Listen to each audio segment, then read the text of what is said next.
Okay, I have a scenario for you. You decide to go for a drive, but right away someone pulls you over and says, by the way, your brakes are failing, you cannot get out of the car, and in 24 to 36 miles, there's a huge cliff, and if you drive off of it, you die. And so now your brakes are failing, and you know you only have 24 to 36 miles to go, and then you see a mechanic, and he says, hey, just so you know, your brakes are getting weaker. And you say, I know, is there anything we can do to fix it?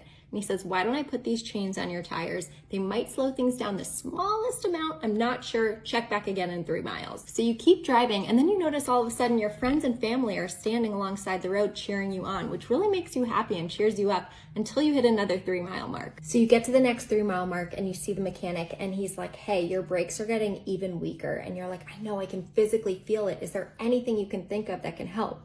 And they're like, well, a couple people have had success throwing gravel in front of their car, but we haven't proved it's 100% safe yet, so we'd rather you just keep driving. So you keep driving, and all of a sudden you notice there's other drivers on both sides of you, and some of these drivers are new parents or corporate leaders, or maybe a redheaded gal who just really likes making people laugh. So you hit the next 3 mile mark and you see the mechanic and you say, please look at all of these cars, can you please help us?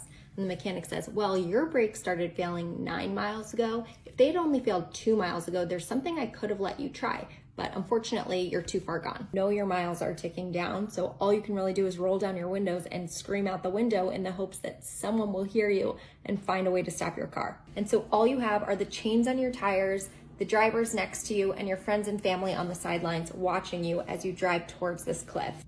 And that is the best way I could think of describing what it feels like getting diagnosed with ALS.